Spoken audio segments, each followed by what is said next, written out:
কাসির, তাফসির হুসাইনি, তাফসির মারফুল কোরআন, তাফসির মুজহুল কোরআন, তাফসির আহসানুল বায়ান, তাফসির দোকান, তাফসির কাসাফ, এছাড়া আরও অনেক অনেক তাফসির আছে। বিভিন্ন তাফসির কারকেরা বিভিন্নভাবে তাফসির করেছেন। এখন সেই আল্লাহর কথাগুলি, নবীর কথাগুলি একত্রিত করে যদি ঘন্টার পর ঘন্টা বয়ান করা হয়, রাতের পর রাত বয়ান করা হয়, সপ্তাহের পর সপ্তাহ বয়ান করা হয়, মাসের পর মাস বয়ান করা হয়, বছরের পর বছর যদি বয়ান করা হয়, কিয়ামত পর্যন্ত যদি বয়ান করে যায়, মানুষের আয়ু, সমস্ত মখলুকাতের আয়ু, সব হায়াত শেষ হয়ে যাবে, তারপরও আল্লাহর আলোচনা শেষ হবে না। কথা ঠিক না ভাই? ঠিক আপনারা বলুন, শেষ হয়ে যাবে?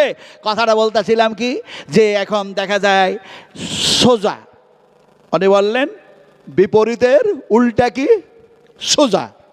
বিশ্বনবী সোজা বুঝাচ্ছেন। দেখুন, হাযা সিরাতুম মুস্তাকিম। আল্লাহ রাসূল একটা সিধা দাগ টানলেন, আর ডান দিকে বাম দিকে ছোট ছোট দাগ টানলেন, আর বললেন এই সিধা পথে যারা জীবন বাস্তবায়ন করবে তাদের গন্তব্যস্থল হবে বেহেশত। আর এই ডান দিকে বাম দিকে যত ছোট ছোট দাগ, এগুলি হচ্ছে শয়তানি পথ। এই দিয়ে যারা জীবন বাস্তবায়ন করবে তারা গুমরাহ, পথভ্রষ্ট, আর দেখা যায় তারা অন্ধকারের মাঝে জীবন কাটাবে। কথাটা বলতেছিলাম, এটা ছিল সোজা।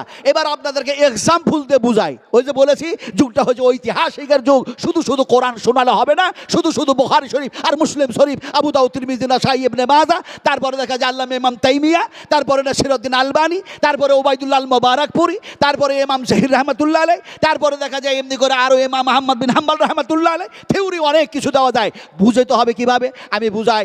এইটা হলো একটা রাস্তা, উল্টাটা বুঝাচ্ছি। এইটা হলো একটা রাস্তা, এই ধারে আপনাদের যে রোড আছে, এটা রাস্তা। এই রোড দিয়ে একটা গাড়ি চলে যাচ্ছে, অথবা দাঁড়ায় আছে 22 চাকার একটা ট্রাক, অথবা 28 চাকার একটা ট্রাক, অথবা দেখা যায় এমনি করে 10 চাকার একটা ট্রাক দাঁড়ায় আছে। ট্রাকটাকে ধরে উল্টায়া দেন, ইঞ্জিনটা ওপর দিকে হয়ে গেল, চাকাগুলি ওপর দিকে হয়ে গেছে, বডিটা নিচু দিকে হয়ে গেছে। পৃথিবীর সমস্ত ড্রাইভারগুলিকে একত্রিত করুন, একত্রিত করে এবার ড্রাইভারদেরকে বলুন, তোমাদের যা যোগ্যতা আছে, অভিজ্ঞতা আছে, এক্সপিরিয়েন্স আছে, সব লাগাইয়া দাও, আর উল্টা গাড়িটাকে একটু চালাইয়া দেখাও। ওই ড্রাইভার কি গাড়িটা চালাতে পারবে? উল্টা গাড়িটা চালাতে পারবে? আল্লাহ পাক বলছেন, তোমরা যদি কোরআনের উল্টা চলো, তাওহীদের উল্টা চলো, নবীর উল্টা চলো, আমি তোমাদেরকে কিয়ামতের মাঠে উল্টায়া দেব, আবার উল্টা পথে হাঁটায়া জাহান্নামের মধ্যে নিক্ষেপ করে দেব। আফামান ইয়ামশি মুকিম্মান আলা ওয়াজহিহি আহাদা আম্মান ইয়ামশি সাবিয়ান আলা সিরাতিম মুস্তাকিম। উম্মাহাতুল মুমিনিন মা আয়েশা সিদ্দিকা রাদিয়াল্লাহু তাআলা আনহা বসে আছেন, রাসূল আকরাম সাল্লাল্লাহু আলাইহি ওয়াসাল্লাম তিনি আলোচনা করছেন। এমনি করে দেখা যায় নবীর উল্টা যারা চলল, আল্লাহর সংবিধানের উল্টা চলল, এই মানুষগুলিকে কিয়ামতের মাঠে আল্লাহ পাক উল্টা দেবেন। আলা ওয়াজহি, চেহারার ওপরে, ঠোঁটের ওপরে, মুখের ওপরে ভর দিয়ে দাঁড় করায়া দেবেন। শুধু দাঁড় করায়া দেবেন না, হাঁটায়া চালায়া জাহান্নামের মধ্যে নিক্ষেপ করে দেবেন।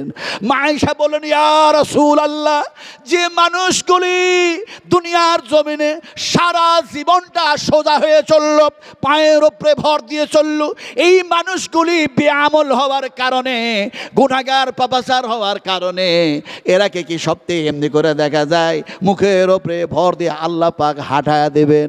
নবী বললেন, আল্লাহর কুদরতের কমি নাই, আল্লাহ অবশ্যই হাঁটায়া চালায়া জাহান্নামের মধ্যে নিক্ষেপ করে দেবেন রে আয়েশা।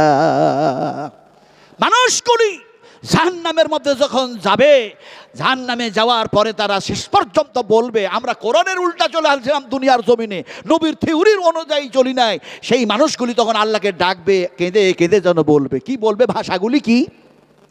ক্বালু রাব্বানা আমাতনা সানাতাইন ওয়া আহইয়াতানা সানাতাইন ফাতারাফনা বিযুনুবিনা ফাহাল ইলা খুরুদিম মিন সাবিল। হে আমাদের রব, হে আমাদের প্রতিপালক, জুনুব, আমরা যে পাপ করেছি, ভুল করেছি, উল্টা চলেছি, সব ঠিক হয়ে গেছে, কিন্তু এখান থেকে বাঁচার কি কোনো পথ আছে?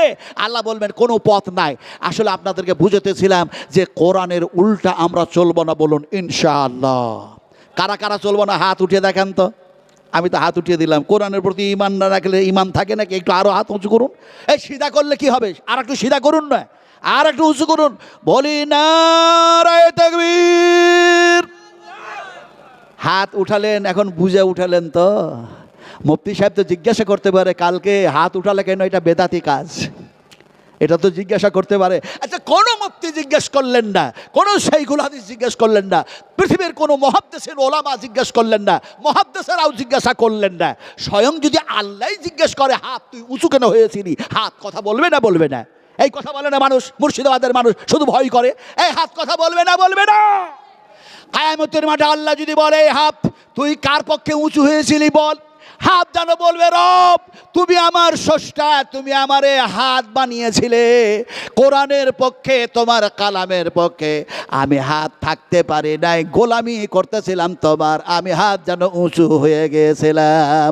আলিয়াউমা নাকতিমু আলা আফওয়াহিহিম ওয়া তুকাল্লিমুনা আইদিহিম ওয়া তাশহাদু আরজুলুহুম বিমা কানু ইয়াকসিবুন। বিশ্বনবী একদিন হাত উঠালেন, সেই জায়গাটা আল্লাহ পাক দেখালেন। এই তো আপনার 3 জুলাই জিদ্দায় চাপলাম, আর 4 জুলাই আসলাম।